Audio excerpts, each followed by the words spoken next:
आप सभी साथियों को क्रांतिकारी जय भीम, जय संविधान, जय बहुजन, जय मूल्यवासी साथियों। यज्ञ के बाद जब दशरथ को पुत्र की प्राप्ति हुई, पुत्र की प्राप्ति होने के बाद दशरथ सोचने लगा अब हम राम को अपना राजगद्दी सौंप दे या राम को हम राज तिलक पहना दे साथियों। लेकिन वह ये बात भूल चुका था कि हमने जो वादा किए हैं, जो वचन हम कैकेयी को दिए हैं, उसके साथ हम छल ना करें। आप उसे भूलना मत कहिए। दशरथ जो है कैकेयी के साथ एक छल किया है और एक साजिश के तहत दशरथ राम को गद्दी पर बैठाने का निर्णय लिया था और राम जो है छल के साथ गद्दी पर बैठने का सहमति साझा कर लिया था साथियों। क्योंकि राम को भी पता था कि दशरथ जब शादी किया कैकेयी से तो उसे एक वचन दिया था और उसे कहा था कि हम तुम्हारे ही पुत्र को राजगद्दी पर बिठाएंगे। तो राम को लगा कहीं कैकेयी के पुत्र भरत राजगद्दी पर ना बैठ जाए, इसलिए एक साजिश के तहत सभी के सहमति से भरत को ननिहाल भेज दिया गया और ननिहाल भेजने के बाद एक साजिश के तहत, एक धोखाधड़ी के तहत राम गद्दी पर बैठने का निर्णय लिया। राम और दशरथ और कौशल्या किसी को बताए बगैर राज तिलक का समय निर्धारण कर दिया था। आखिरकार राजा दशरथ इस प्रकार का छल कपट क्यों किया, इन सही बातों की जिक्र हम लोग इस वीडियो में करने वाले हैं। यज्ञ के बाद दशरथ द्वारा राम का राज तिलक की कहानी पर विचार करते हैं। इन बातों का जिन अध्यायों में वर्णन है उनसे दशरथ, उनके बेटों, पत्नियों, मंत्रियों, गुरुओं आदि के नैतिक और मानसिक दिवालियेपन का पता चलता है। जिस अध्याय में इसका वर्णन किया गया है उस अध्याय से पता चलता है कि राम और उसके गुरु और उसके पिता दशरथ और कौशल्या, ये सब एक प्रकार का जो है इसके अंदर जो दिवालियापन छा गया था। दशरथ के द्वारा जो दशरथ का जो विचार है उन विचारों को हम लोग आप प्रकट करते हैं साथियों। विचार नंबर 1, कैकेयी से ब्याह करते समय दशरथ ने उसे वचन दिया था कि उससे उत्पन्न पुत्र को ही अयोध्या की राजगद्दी सौंप दी जाएगी। अब बताइए, जब दशरथ कैकेयी से वादा किया था, उसको वचन दिया था कि तुम्हारे से उत्पन्न हुए पुत्र, तुम्हारे द्वारा जो पुत्र का उत्पत्ति होगा, जो पुत्र तुमको जन्म होगा, हम उसी को राजगद्दी पर बैठाएंगे। इस संबंध में कुछ कथाओं में वर्णन मिलता है कि दशरथ ने अपना राज्य विवाह के समय ही कैकेयी को सौंप दिया था और वह उसका प्रतिनिधि मात्र बनकर शासन करता था। और कुछ पुस्तक में ऐसा भी लिखा गया है कि दशरथ जो है जिस समय कैकेयी से विवाह कर रहा था उसी समय कैकेयी को सारा राजगद्दी सौंप दिया था और दशरथ जो है सिर्फ एक नाम का प्रतिनिधि बनकर काम कर रहा था। रामायण की मूल कथा इसका समर्थन करती है। रामायण की जो मूल कथा है इसका समर्थन करती है तथा डॉक्टर सोमशुद्रा वर्थियार MAVL ने अपनी पुस्तक कैकेयी सिटी एंड दशरथ में की कैकेयी की सुचिता और दशरथ की चरित्रहीनता में इसका वर्णन किया गया है। तीसरा पॉइंट है, राम और उसकी मां कौशल्या दशरथ द्वारा दिए गए वचन से अनजान नहीं थे।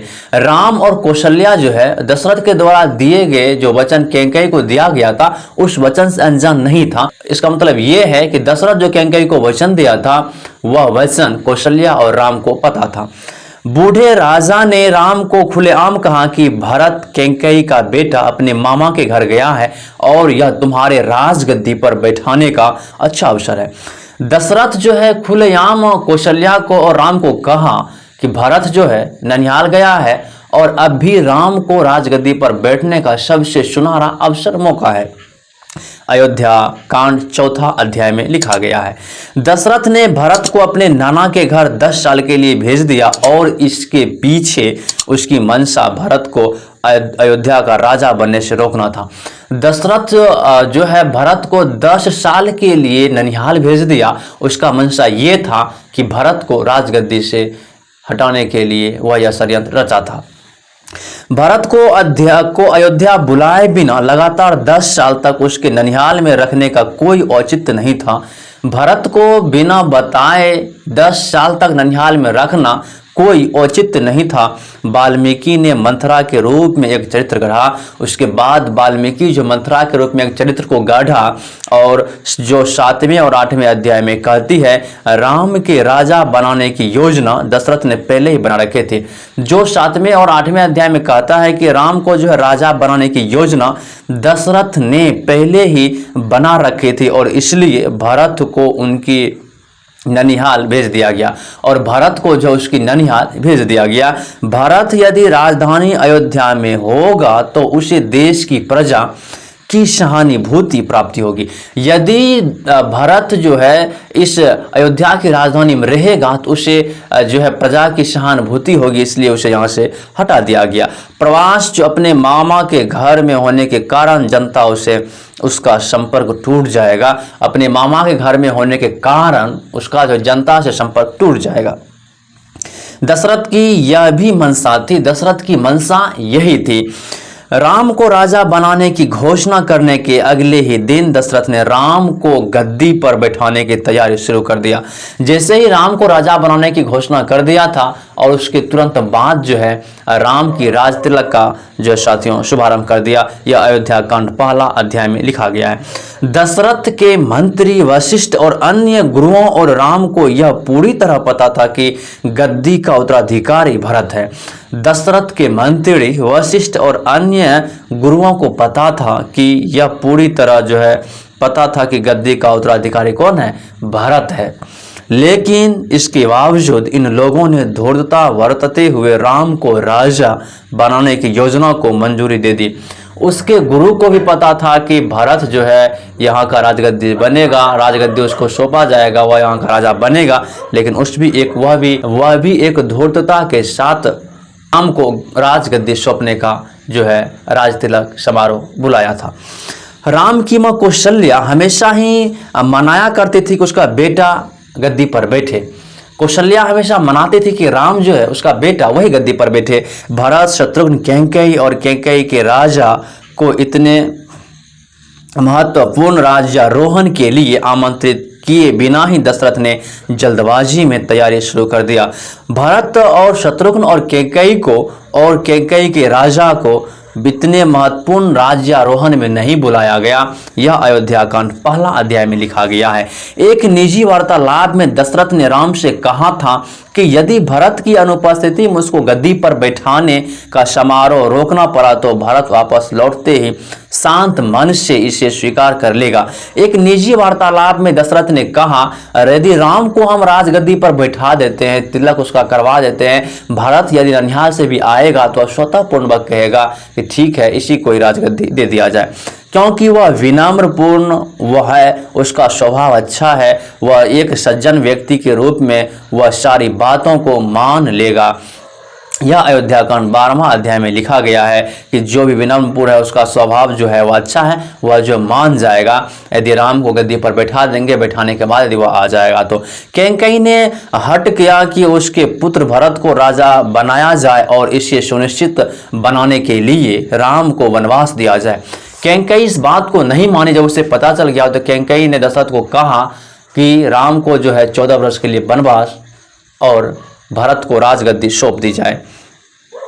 कैकेयी को मनाने के लिए उसके पैरों पर गिर पड़ा और उससे प्रार्थना करने लगा कि मैं तुम्हारी इच्छा अनुसार कोई भी घृणित से घृणित कार्य करने के लिए तैयार हूँ।